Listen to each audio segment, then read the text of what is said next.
What are fascism and populism?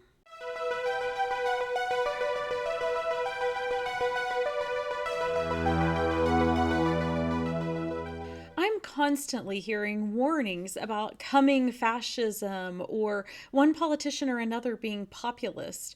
And I got curious, what exactly are fascism and populism? I definitely had kind of a general idea before I started this search, but I wanted to know in a concrete way, how do political scientists define and measure populism or fascism? Now, there are all kinds of warnings in news, in opinion pieces, in newspapers, in pop culture about fascism or populism. For example, this person sees fascism in comic books. This person sees it in that old romantic comedy, You've Got Mail. And this person sees it in sunglasses. Then you have the politicians that are accused of being fascist. Biden, Trump, Trump and Obama were both accused of being fascist at the same time. Obama by himself, and Bush, all accused of being fascist. You also have politicians accused of being populist. For some examples here, we have Biden, Trump, Obama, and Bush. So I don't think it's just me. I think that lots of us are hearing warnings about fascism and populism about different politicians in recent decades.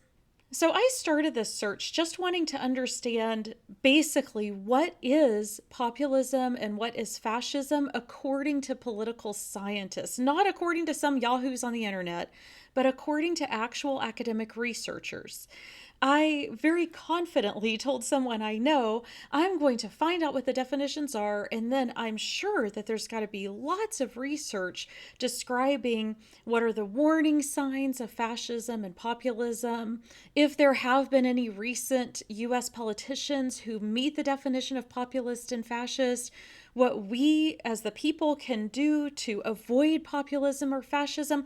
I had all kinds of follow-up questions, but my first question was just, I want to understand the definition of these terms.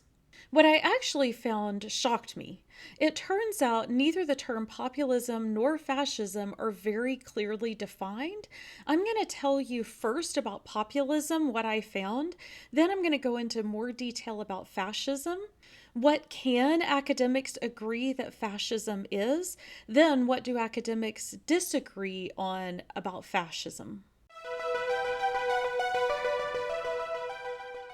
So first, what is populism? Merriam-Webster defines populism as either one, a member of a political party claiming to represent the common people, or two, a believer in the rights, wisdom, or virtues of the common people. So then when I started looking at academic definitions of populism, they were similar, not exactly matching, but pretty similar. I found that populism just means someone who is appealing to the common people and rejecting the elites. They very often will talk about it like the common people are the pure people, the good people, the real Americans. And then the elites are the corrupt people, the impure people, the ones who have bad motives. Politicians will try to be folksy and appeal to common people, and then they'll say that the elites are out of touch. This would be populism. The good people, the average people, are the ones who produce goods that we can actually see and touch.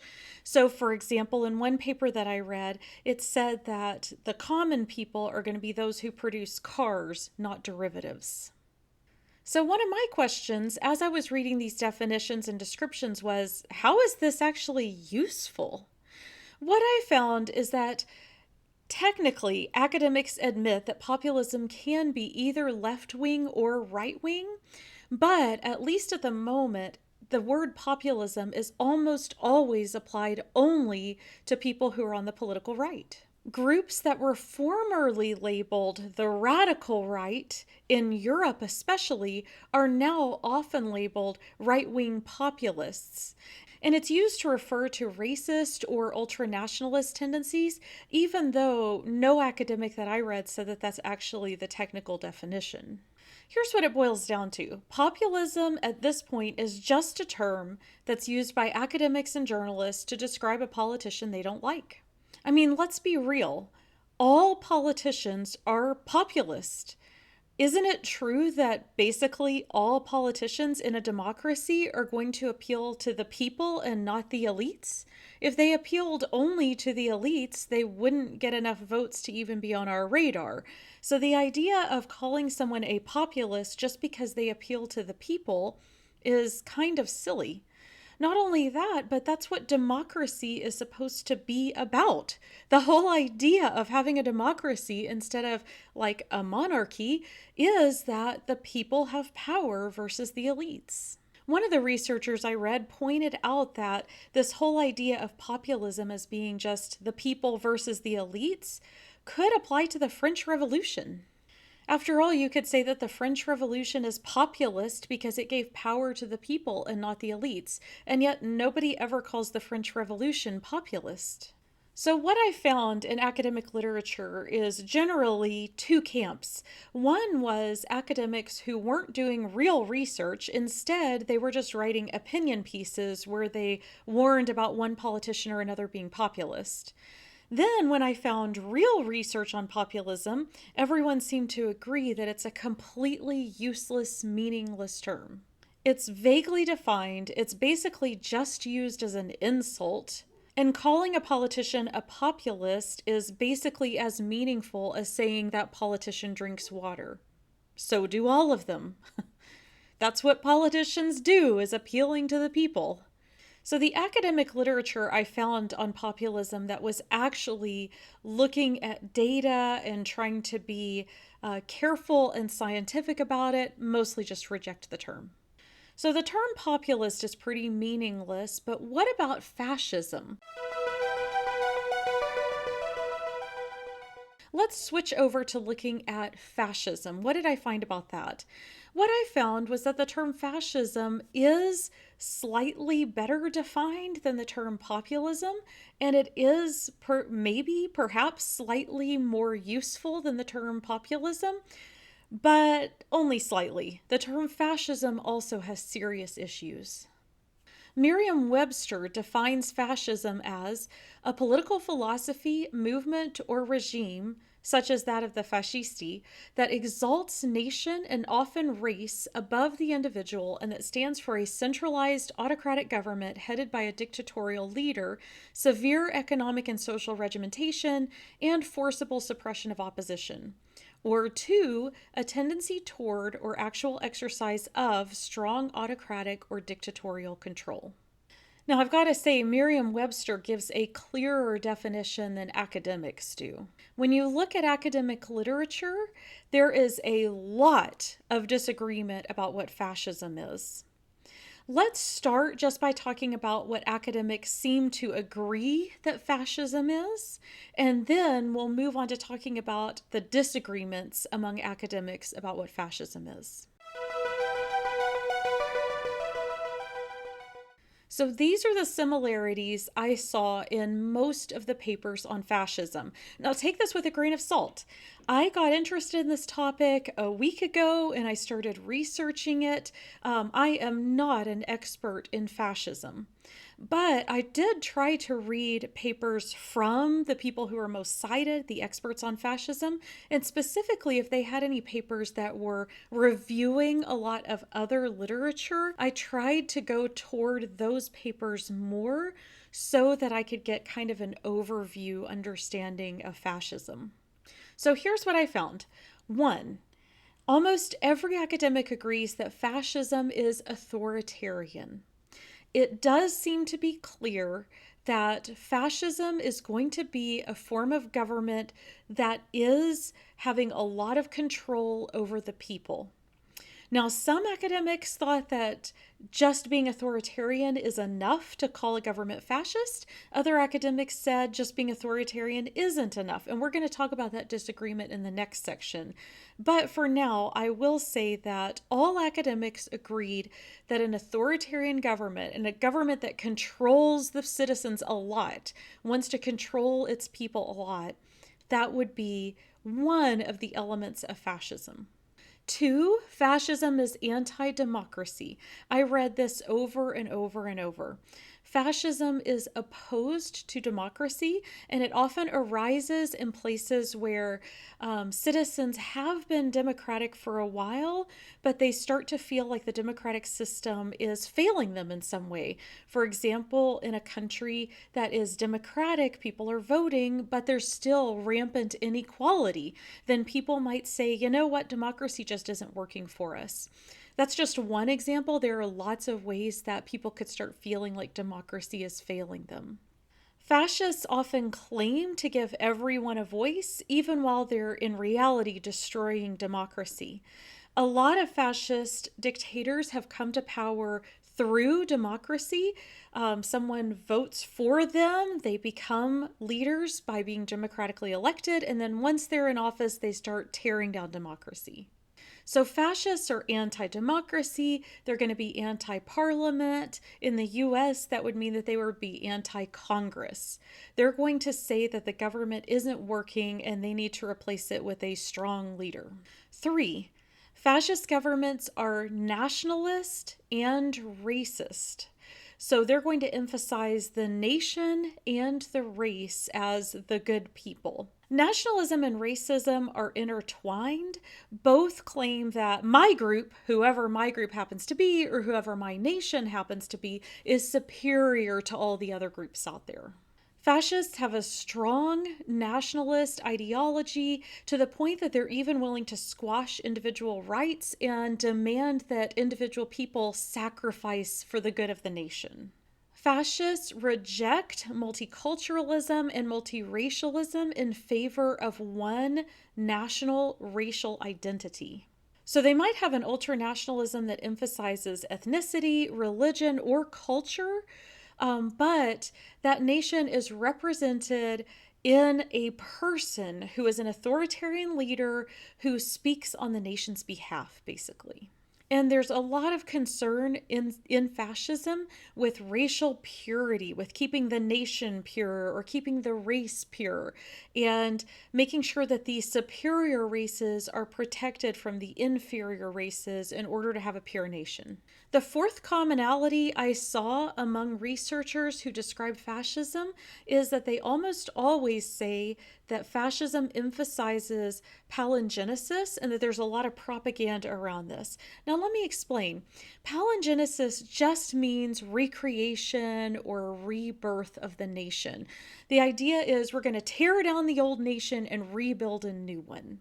So fascists create this national myth about becoming a great nation some point in the future if we can just start a revolution and get rid of all the old ways. A cultural and political revolution will result in a radical rejuvenation and cleansing of the national body, the creation of a new fascist man. So one point that all the researchers seem to agree on is that fascism is revolutionary.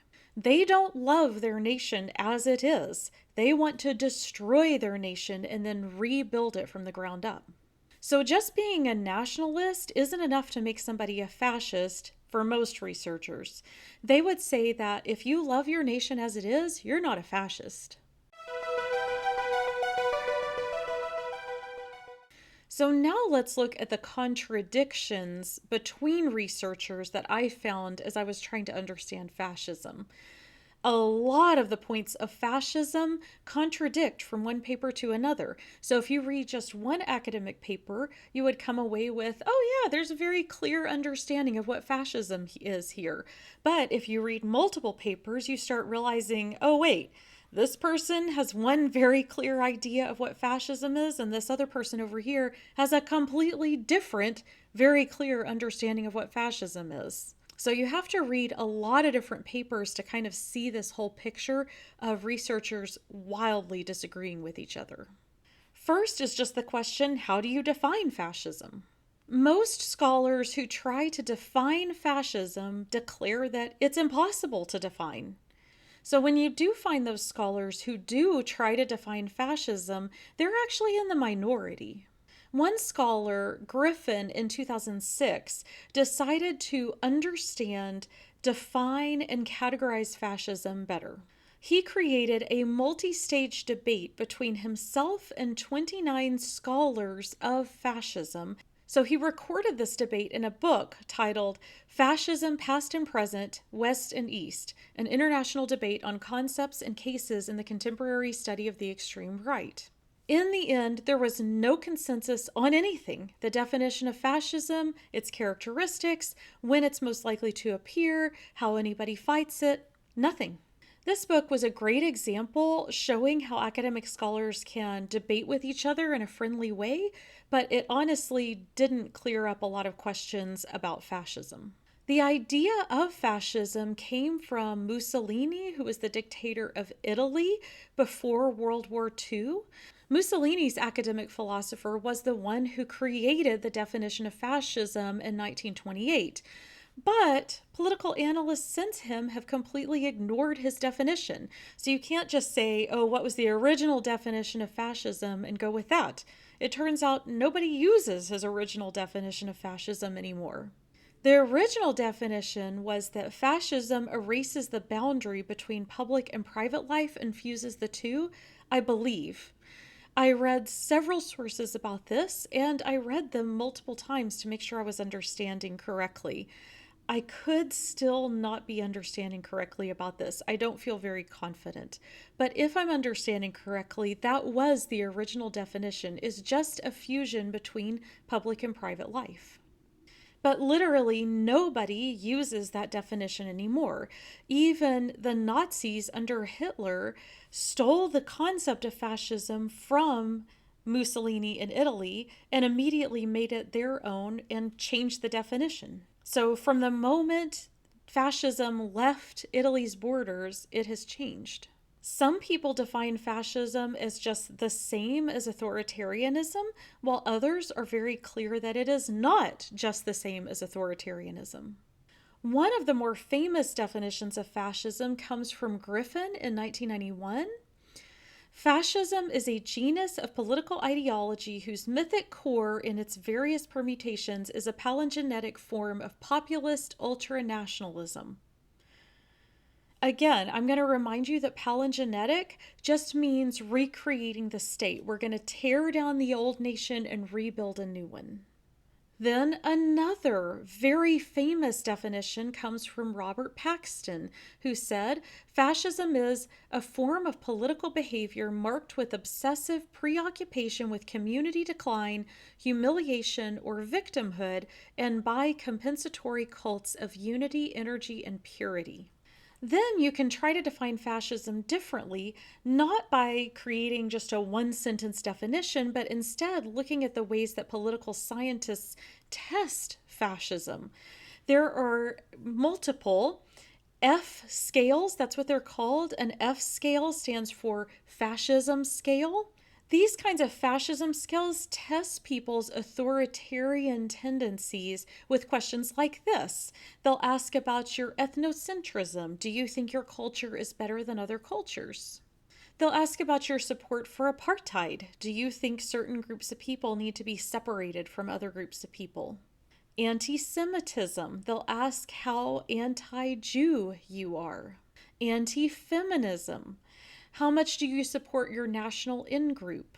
How much do you trust your authorities? How much do you desire to see others punished? And how much do you favor democracy? These are the sorts of questions that an F scale usually asks. So there is no one grand definition of fascism that clears up all these questions. Here's another thing researchers disagree wildly on: which countries were fascist or are fascist today. Some researchers say only Italy is fascist. The term fascism can only be applied to Mussolini's Italy, and it has no meaning at all outside of that particular time and place. Then other researchers say only Germany. Fascism was originally an Italian idea, but the German Nazis stole the concept and made it so much their own, only German Nazis can properly be called fascists. Italy was only incompletely fascist. Mussolini was less successful at implementing fascism than Hitler was. So, using this definition, only Nazi Germany can ever be called fascist. Pinto's 2009 book, Ruling Elites and Decision Making in Fascist Era Dictatorships Comparative Perspectives, describes 4 cases of fascism: Germany, Italy, Spain, and Portugal. Mann's 2004 book, Fascists, analyzes 6 cases of European fascism. Some researchers say fascism was widespread across Europe during the 1920s and 30s, and they find fascism in basically every country pre-World War II. Griffin, in his 2006 book, argues such a broad definition of fascism, he would argue that it doesn't just apply to governments, but it can apply to other social organizations like skinhead punk rock, fundamentalist Christianity, Oklahoma City bomber Timothy McVeigh, and many others. So you can see there is absolutely no agreement about which countries are fascist and which aren't, whether countries can still be fascist today, or whether the term fascism could even be applied to groups beyond countries. So here's another question on which there isn't any agreement. Is fascism the same as authoritarianism, or is fascism authoritarianism plus something else? Now, I didn't find any researchers who explicitly said fascism is the same as authoritarianism. Instead, what I found was a lot of researchers who basically treated it that way. They would have entire paragraphs where they would use the word fascism and authoritarianism interchangeably throughout the paragraph, and it was clear that they thought of those two words as synonyms. For example, Pinto's edited book from 2009 uses the term authoritarianism and dictatorship and fascism all interchangeably, as far as I can tell.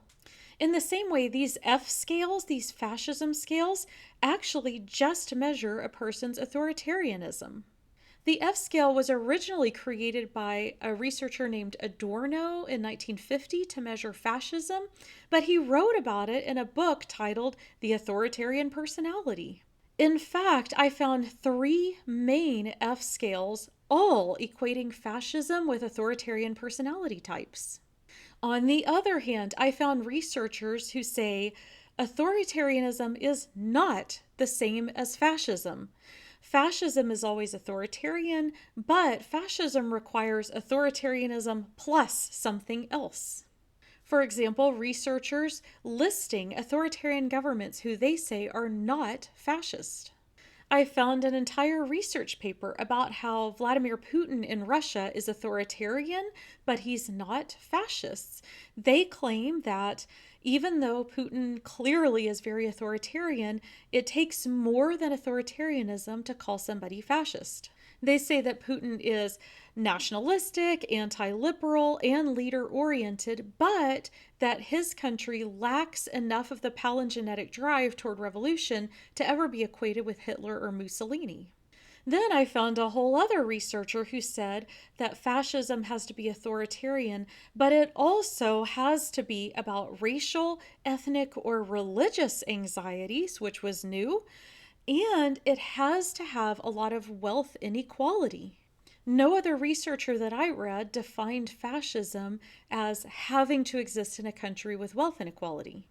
Then I found a discussion about whether or not Trump is fascist. This researcher said that Trump is authoritarian, but he's not fascist because he lacks all the other fascist qualities. So, do researchers think that fascism equals authoritarianism? Or does fascism equal authoritarianism plus something else? Researchers disagree. Here is another thing researchers disagree about. Is fascism right or left politically? One researcher says fascism is right-wing, it's anti-liberal, and it's anti-communist. Then another researcher says fascism is left-wing. Fascists support state-directed planning of the market because fascists want to control everything. So fascism is economically left-wing, reshaping society through welfare. Then another researcher says fascism really isn't left or right. This researcher interviewed two fascist Italian politicians, and both of them emphasized ethnicity over left and right politics. So, is fascism left? Is it right? Is it neither? Researchers don't agree. Here's another question that researchers just don't agree on. How do fascists feel about capitalism? I found some researchers who argued that fascism is anti-capitalistic. This researcher says that Italy wasn't a completely fascist regime because big business continued to contribute to society. A true fascist regime would take away the power from corporations. And I found another researcher who said that fascists are against free market capitalism.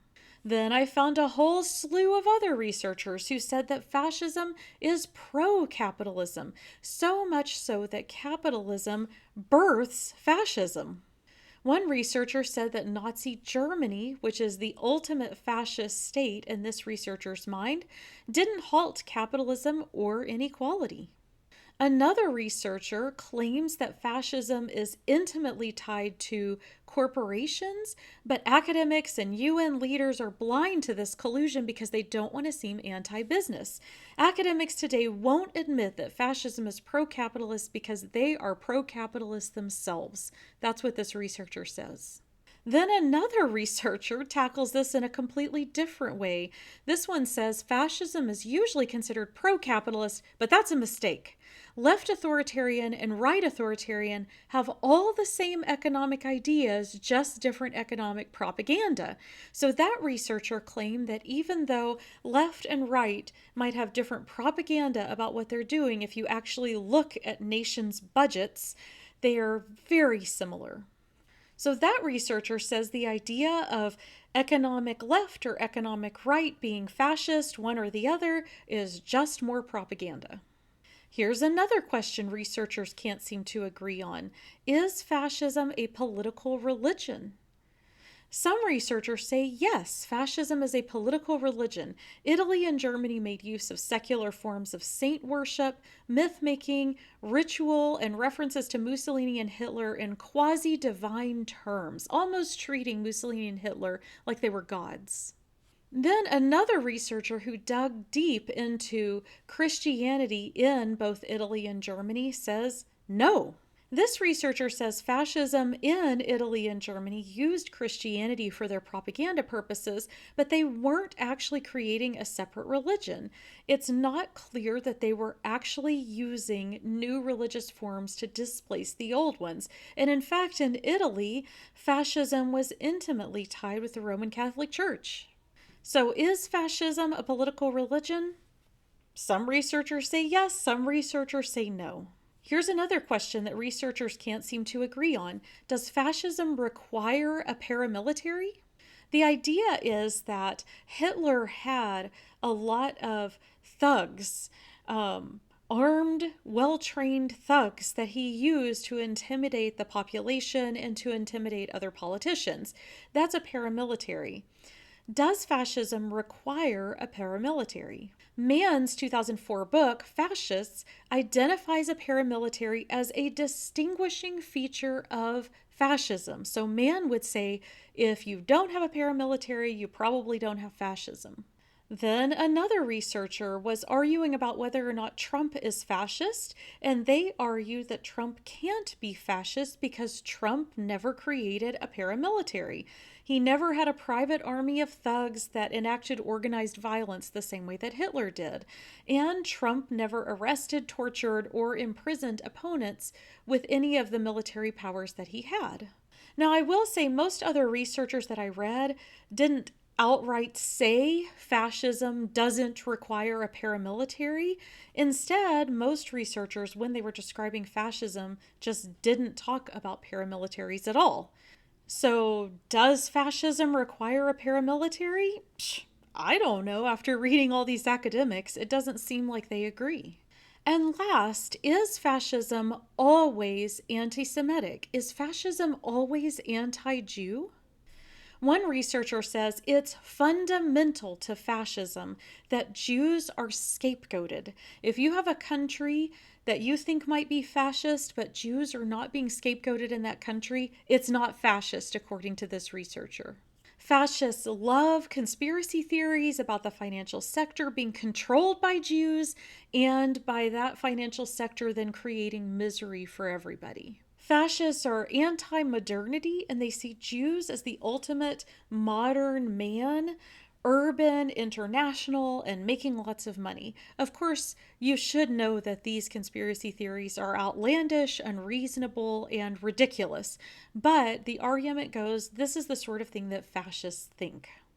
In contrast, another researcher says that modern fascism is bound together by their mutual hatred of Islam, not Jews. Modern fascists see Islam as the existential threat to Christianity that earlier fascists blamed on Jews. Let me summarize here. What is populism and what is fascism? Populism is when a politician claims to represent the people rather than the elites. But this definition is so vague and so useless that the term populism basically means nothing. It's just an insult that academics and journalists will hurl at a politician they don't like. So, what is fascism? When I found the commonalities among the papers that I read, what I found is that fascism is authoritarian, anti democratic, it's nationalist and racist, and it creates a lot of palingenetic propaganda. However, researchers can't agree on any of the other characteristics of fascism. Researchers can't agree how to define it, what countries are or were fascist, if fascism is the same thing as authoritarianism, whether fascism is left wing or right wing politically, whether it's capitalist or anti capitalist, whether it's a political religion, whether it requires a paramilitary, or whether fascists are anti Semitic or whether they could be anti Muslim. Where does this leave us when we hear people claiming that one politician or another is fascist or populist? Honestly, nowhere. The terms populism and fascism are so fuzzy, they hardly have a meaning. The term populism has virtually no meaning. The term fascist has some meaning, but a lot of the meaning that people give it is so contested and debated that it's hard to say for sure what somebody else means when they call somebody fascist. I think if I were a journalist or in some other position like that, I would just never use the words populism or fascism. Even if I think I know what I mean by that term, there is no guarantee at all that the audience who's reading my paper thinks the same thing about populism and fascism as I do. So if the term doesn't have an agreed definition, it's fairly useless for trying to communicate information. I think if you think that a politician is authoritarian, it's more helpful to say authoritarian than fascist. If you think a politician is anti Semitic, it's more helpful to say anti Semitic than to say fascist. If you are upset that a politician is anti capitalist or pro capitalist, I think it's more useful to just say that rather than saying that politician is fascist. With all of these examples, I hope you can see, I think the terms populism and fascism just aren't that useful. They aren't clearly enough defined to be useful.